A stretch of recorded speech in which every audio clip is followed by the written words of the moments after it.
Hari ini, tanggal 4 Mei 2026, Amerika Serikat menjalankan operasi Freedom Project, di mana Amerika akan mengawal atau menjaga kapal dagang di Selat Hormuz. Lantas, apakah ini akan membawa perdamaian atau justru memicu konflik besar? Dan apa dampaknya bagi Indonesia? Kami sudah terhubung dengan pakar geopolitik dan keamanan nasional, Bapak Wibawanto Nugroho Widodo. Assalamualaikum, selamat siang, Bapak. Selamat siang, Mbak. Baik, Pak, kalau misalkan kita lihat Amerika Serikat ini sudah mulai menjalankan operasi yang bernama Freedom Project. Di antaranya itu mengawal kapal-kapal dagang di Selat Hormuz. Menurut Anda, apakah dengan cara ini benar-benar misi damai atau justru Amerika memicu konflik yang lebih besar dengan Iran? Oke, jadi gini ya, kita melihatnya berangkat dari strategi keamanan nasional Amerika Serikat tahun 2025. Bahwa ada 4 tujuan Amerika Serikat di Timur Tengah saat ini. Ya, yang pertama adalah mempertahankan structure dari regional security complex di Timur Tengah, di mana Amerika itu menjamin yang namanya freedom of navigation, kebebasan bernavigasi bagi Amerika dan bagi global commerce ya, berdasarkan UNCLOS ya. Dan yang kedua, memastikan bahwa Iran itu terlucuti kemampuan nuklirnya, kemampuan misalnya, dan juga kemampuan proksi. Dan sehingga Amerika hadir sebagai protektor dari regional security complex di Timur Tengah dan mencegah munculnya rivalitas aliansi dari great power lainnya, dalam hal ini China dan Rusia. Dan Amerika di sini hadir untuk memberikan perlindungan kepada negara-negara sekutu, baik itu negara GCC, Gulf Conflict Council, negara Arab Saudi, dan juga Israel. Nah, jadi setelah 60 hari terlewat kemarin, saya sudah katakan, saya sudah prediksi bahwa war power resolution itu ya ibaratnya itu seperti pemadam kebakaran tanpa air. Artinya apa? Artinya sudah banyak presiden Amerika yang walaupun tanpa otorisasi dari DPR, dari Kongres, dari upper dan lower house, mereka untuk melakukan perang, tetap saja Presiden Amerika mempunyai keleluasan untuk melakukan operasi militer. Itu bahkan dilakukan oleh Presiden Ronald Reagan 82-84 di Lebanon, Presiden Bill Clinton tahun 99 di Kosovo, Serbia waktu itu, sampai bahkan ada bom yang nyasar kedutaan besar Cina saat itu, dan juga Presiden Obama 2011 di Libya. Jadi itu hal yang biasa ya, saya belajar di National War College, 1 semester belajar mengenai ini dulu di Washington DC, bahwa ini hanya efektif kalau Kongres memang melakukan pengetatan anggaran. Tetapi Presiden Amerika itu dari awal sampai Presiden Amerika lah katakan ya, semuanya itu mempunyai keuntungan untuk melakukan operasi militer yang mendahului, ya.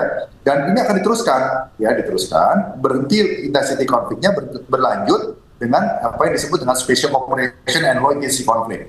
Dan dari sini kita bisa lihat bahwa Project Freedom ini merupakan pintu di mana Amerika akan terus melakukan kehadiran deterrence yang komprehensif gitu. Kalau berdasarkan strategi keamanan nasional Amerika itu dikenal dengan nama integrated deterrence, di mana Presiden Trump memastikan bahwa semua instrumen of national power hadir untuk mewujudkan apa yang dia sebut di dalam komponen di dalam strategi keamanan nasional Amerika itu dikenal dengan istilah compliance arsitektur. Artinya apa? Presiden Trump itu akan melakukan yang namanya beberapa koreksi-koreksi kebijakan yang belum bisa diselesaikan oleh presiden-presiden Amerika sebelumnya.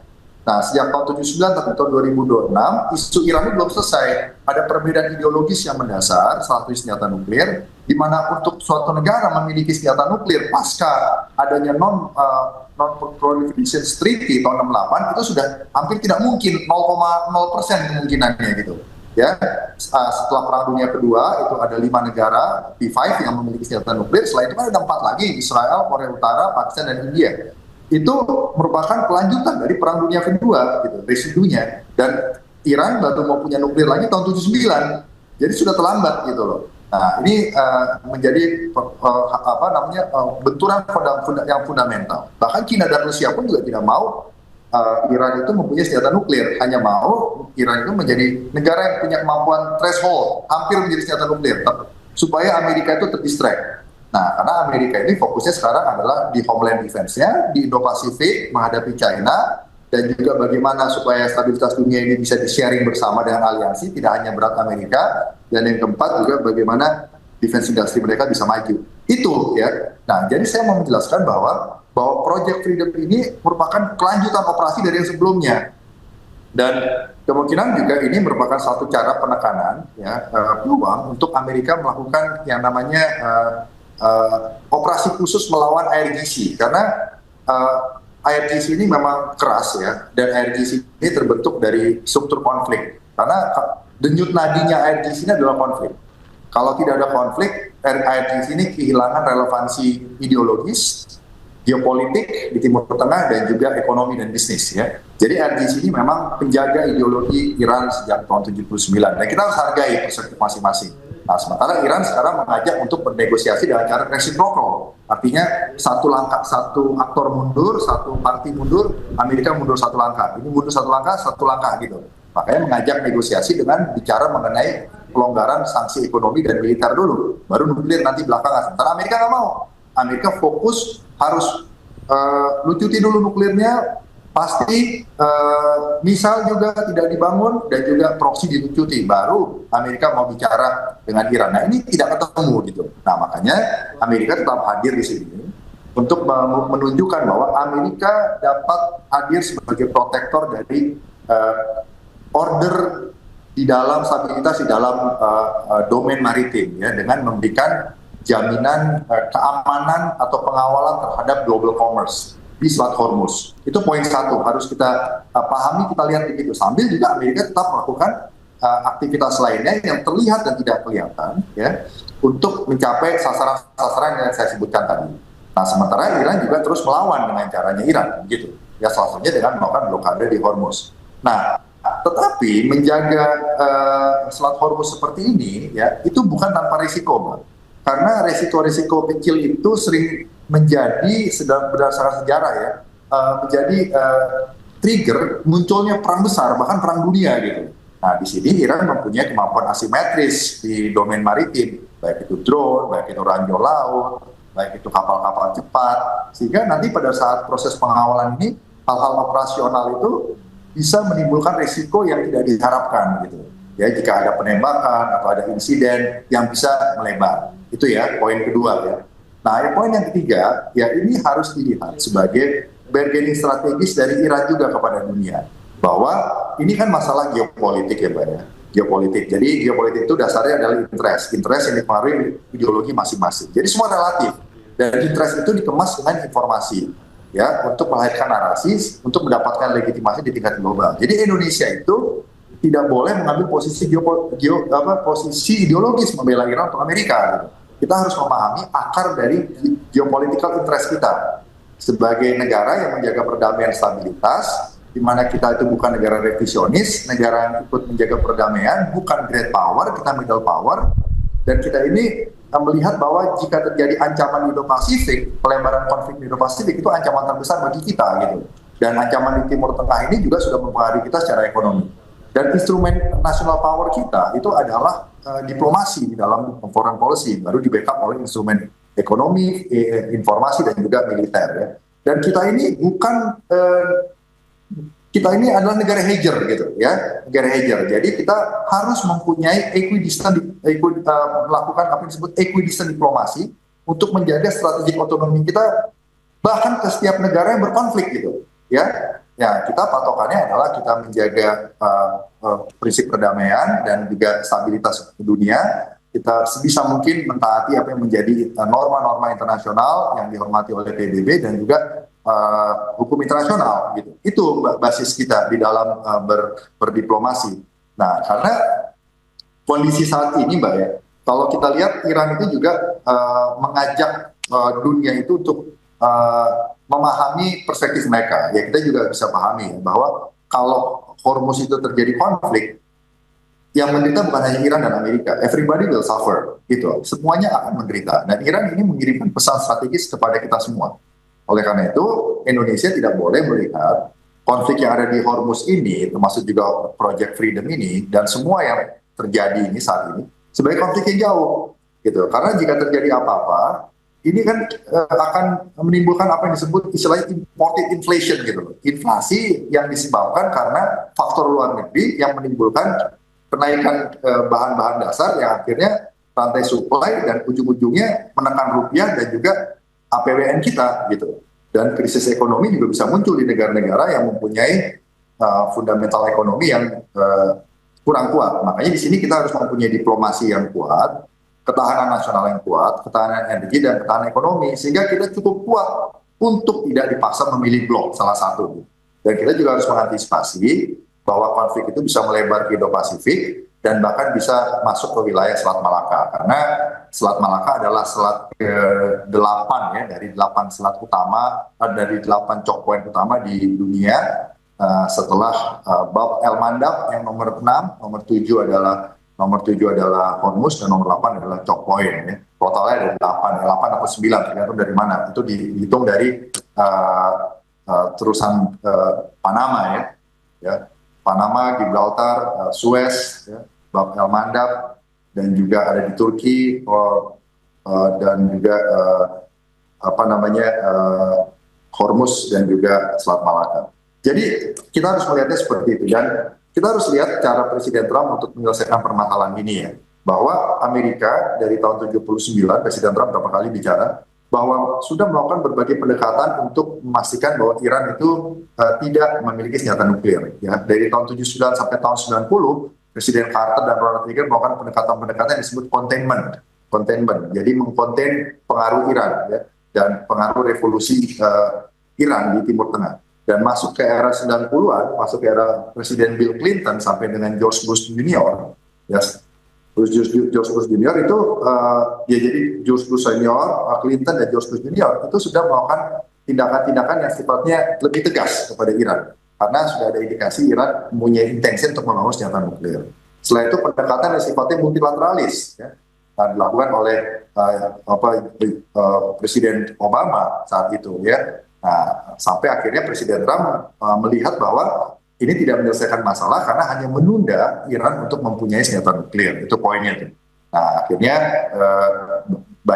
Presiden Trump mundur di periode pertama dari perjanjian CPOA, dan akhirnya Biden berusaha masuk lagi. Tapi pada saat Biden berusaha masuk lagi, tingkat pengayaan uranium Iran sudah melebihi batas dari perjanjian awal. Jadi leverage Amerika berkurang. Akhirnya Presiden Trump mengambil langkah yang disebut dengan forceful realist. Artinya dengan cara offensive realist yang sebagai superpower mencegah preventif dengan cara koerasif menggunakan militer sebagai instrumen untuk menekan dalam proses diplomasi gitu. Dan bahkan mau mencapai semuanya di tahun 2028 gitu. Nah, China dan Rusia juga menggunakan offensive realist sekarang dalam menghadapi. Jadi ini harus berhati-hati semuanya. Baik. Tapi itu point of view dari sudut pandang Presiden ataupun dari Amerika Serikat. Tapi kalau menurut Anda dari point of view Iran sendiri, respon IRGC akan adanya operasi ini apakah tidak menjadi hal yang sangat sensitif bagi Iran?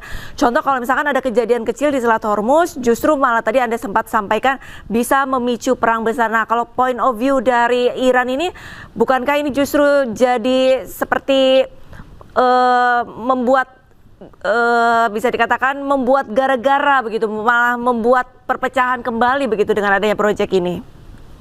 Enggak, jadi prinsipnya gini Mbak, kita harus melihat bahwa ada perbedaan fundamental antara Amerika dan Iran, baik dalam hal-hal yang dinegosiasikan dan juga cara bernegosiasinya, itu dulu kita paham dari situ. Sehingga yang namanya benturan itu akan ada di mana-mana gitu. Nah, contoh ya, misalnya Iran itu berharap adanya reciprocal diplomasi. Jadi Iran mengharapkan Hormuz dibuka, ya, sanksi ekonomi diringankan, ya, Hormuz dibuka, Amerika memberikan keringanan sanksi, gitu. Jadi satu persatu, step by step, satu mundur. Trump ini nggak mau, gitu. Nah, Trump tidak mau, dan Trump mengambil satu paket semuanya. Nuklir harus dibicarakan, janji dulu tidak mau bikin senjata nuklir, proksi dilucuti, misal dibatasi, baru saya mau bicara. Nah, memang cara ini cara yang ekstrim dan ekstrim gitu. Makanya di Washington juga ada alternatif point of view. Misalnya dari Admiral William McRaven mengatakan bahwa instrumen of national power militer itu hanya efektif jika ada exit diplomasinya, gitu loh. Jadi jangan tidak jelas, itu poin satu. Poin kedua, dari Vali Nazar, pakar Iran, profesor tentang Iran di Johns Hopkins University mengatakan Iran tidak akan menyerah, IRGC akan melawan. Oleh karena itu, kita harus melakukan pendekatan kata mereka yang disebut dengan negotiated containment. Jadi Iran itu di shaping, dipengaruhi, dibatasi ke ruang gerak strategisnya, ya. Tapi negosiat dengan proses negosiasi ini, step by step gitu. Nah, selanjutnya Farid Zakaria dari liberalis mengatakan bahwa penggunaan instrumen of national power Amerika itu jangan berlebihan gitu. Nah, cara-cara diplomasi itu walaupun tidak convenient, tidak nyaman gitu, harus dilewati menurut dia, karena pada akhirnya konflik ini akan selesai Mbak jika masing-masing pihak itu menggunakan apa yang disebut off-ramp diplomacy. Maksudnya apa off-ramp diplomacy? Off-ramp diplomacy itu adalah diplomasi dilakukan oleh aktor-aktor yang sedang bersengketa, ya, untuk mencari jalan keluar yang menyelamatkan muka keduanya gitu. Muka dari aktor-aktor yang bertikai. Contoh, di Amerika, Presiden Trump dan administrasinya tidak kehilangan muka di depan dunia internasional, juga di dalam negeri. Begitu juga Iran, gitu loh. Nah, Iran juga tidak kelihatan kehilangan muka di domestik dan juga dunia internasional. Nah, ini di perspektif Iran ini kan ada IRGC dan non-IRGC. Kalau IRGC itu memang hidupnya dari konflik, eksis dari konflik, hidup dengan konflik. Jadi denyut aja di konflik, denyut nadinya. Dan pemimpin IRGC yang headliners ini itu cukup lebar dan cukup dalam. Itu yang menurut Mick Raven, Admiral Mick Raven dikatakan harus dilakukan yang namanya bahasanya itu ya operasi intelijen dan operasi khusus.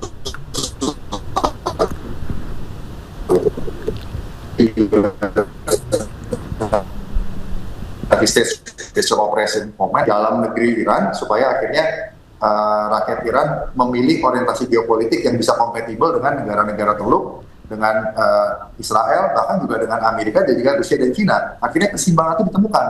Nah, sementara kalau IRGC tetap bersikeras bahwa tetap harus kepada doktrin Amerika harus pergi dari situ, Iran harus punya nuklir. Itu intinya seperti itu. Nah, kalau seperti itu Mbak, terus terang aja, perang dunia aja gitu. Kalau perang dunia, kalau Iran menang perang dunia, Iran bisa punya nuklir, bisa ngatur Timur Tengah, bisa ngatur dunia gitu. Dan mentalitas superpower itu ada di Iran, karena Iran dulu ada superpower tahun abad ke-7 sebelum Masehi, zamannya Cyrus the Great, ini bangsa besar. Ya kan, Mesir juga dulu pernah jadi superpower. Turki pernah jadi superpower, walaupun dulu 5 juta kilometer persegi, wilayah Ottoman sekarang hanya 700.000. Ya, British juga superpower, gitu kan. Greece, Makedonia juga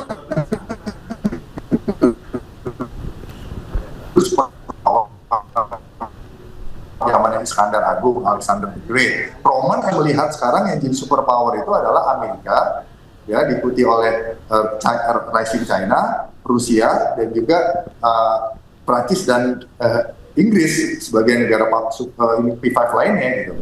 Nah, yang mana sekarang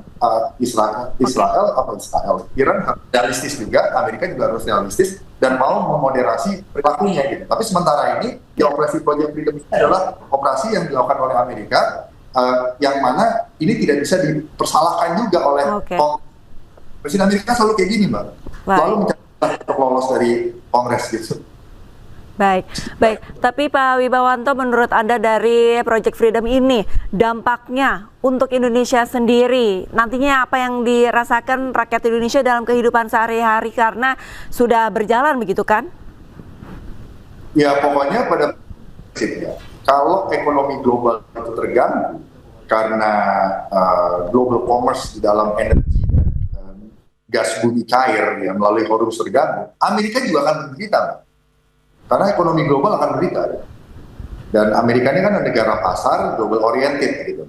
Nah, jadi Iran juga tahu gitu. Jadi justru kita mengharapkan bahwa apapun yang sedang berjalan antara Amerika dengan Rusia, Amerika dengan Iran, itu harus memberikan dampak kepada deeskalasi. Jadi kita harus melakukan, tetap sebagai bangsa Indonesia kita harus melakukan upaya deeskalasi, ya, merupakan mencoba menjembatani dengan berbagai pendekatan konstruktivis, ya, bahwa kita mendudukan pihak-pihak yang bertikai secara langsung tidak langsung, mengajak semua aktor state dan non-state actor untuk bisa mentaati UNCLOS, ya, dan juga untuk mencari titik damai gitu. Dan juga KBRI di Washington DC juga harus aktif ini harus aktif untuk bisa melobi berbagai pihak gitu. Karena Indonesia adalah negara dengan penduduk Muslim terbesar, harus mempunyai akses kepada ring satunya Presiden Trump gitu. Jadi jangan hanya memainkan peran-peran diplomasi konvensional. Ini penting, Mbak. Gitu. Harus dipahami betul gitu. Okay. Harus geopolitik, mengerti Amerika, mengerti Presiden Trump, mengerti Washington, mengerti Timur Tengah. Dan yang penting kita harus mengerti geopolitical interest kita sendiri gitu loh. Okay. Itu yang lebih gitu. Dan kita harus membangun ketahanan karena tanpa ketahanan yang kuat, tanah nasional kuat, apalagi tidak ada public trust antara sesama rakyat Indonesia dan rakyat dengan pemerintah dengan rakyat, kita ini rapuh. Semua bangsa rapuh gitu. Karena kondisinya kuantum sekarang. Kuantum itu tidak tahu intensi dan kapabilitas masing-masing aktor, baik Presiden Trump dan semua aktor yang bertikai. Ya, kita harus mengambil superposition segala kemungkinan itu mungkin. Dan yang tadi Mbak sampaikan entangle. Apa yang terjadi di Hormuz itu langsung berhubungan dengan dompetnya rakyat Indonesia yang sekarang bayar bahan bakar tidak bersubsidi sudah cukup mahal. Itu poinnya, Mbak. Baik, terima kasih banyak Pak Wibawanto selaku pakar geopolitik dan keamanan internasional sudah bergabung bersama kami. Salam sehat Bapak.